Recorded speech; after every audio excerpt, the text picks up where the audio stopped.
नमस्कार मंडळी, स्वागत आहे पुन्हा एका नव्या व्हिडिओमध्ये. आज आपण बनवणार आहोत कढीपत्त्याची चटणी, जी झणझणीत, चवदार आणि झटपट तयार होते. तर चला मग रेसिपीला सुरुवात करूया. आपल्या रेसिपीला लागणारे हे साहित्य आहे: पाववाटी सुकं खोबरं, पाववाटी शेंगदाणे, पाववाटी फुटाण्याची डाळ, 2 चमचे उडीद डाळ, चवीनुसार मिरची पावडर, 7-8 पाकळे लसूण, जिरे, मीठ, 3 वाटी कढीपत्ता आणि थोडंसं तेल. चला मग रेसिपीला सुरुवात करूयात. आधी मंद गॅसवरती सुकं खोबरं भाजून घ्यायचं.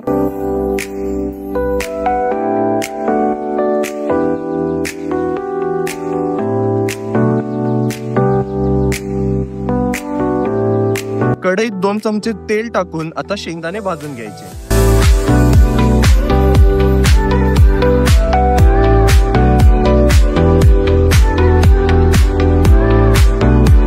त्यानंतर फुटाण्याची डाळ सुद्धा त्या तेलात भाजून घ्यायची. 2 चमचे उडीद डाळ टाकून ते सुद्धा तेलात भाजून घ्यायचं. तेलात लसूण आणि जिरे दोन्ही एकत्र भाजून घ्यायचे. 2 चमचे तेल टाकून कढीपत्ता कुरकुरीत भाजून घ्यायचा.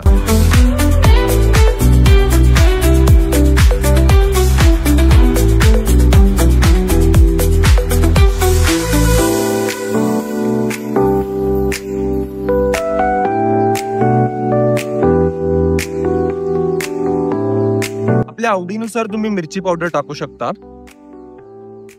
आणि चवीनुसार मीठ.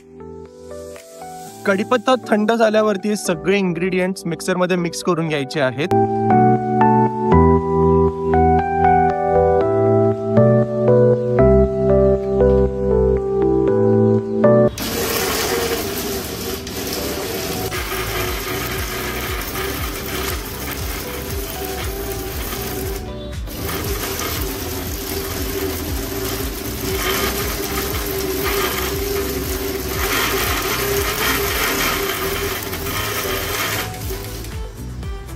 आपली कढीपत्त्याची चटणी तयार झालेली आहे. ही चटणी सुकी आहे, सो तुम्ही चपाती किंवा भाकरी सोबत खाऊ शकता. आणि ही चटणी 8 दिवस नॉर्मल टेम्परेचरवर टिकते.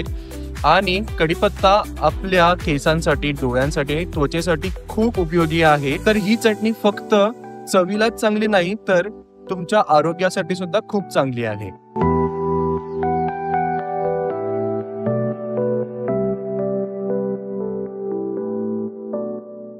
तुम्ही सुद्धा ही रेसिपी नक्की ट्राय करा आणि कमेंट मध्ये सांगा कशी झाली ते. आणि अशाच नवीन रेसिपीसाठी, ट्रॅव्हल ब्लॉगसाठी आणि फूड ब्लॉगसाठी माझ्या चॅनलला सबस्क्राईब करायला विसरू नका. भेटूयात पुन्हा एका नव्या व्हिडिओमध्ये.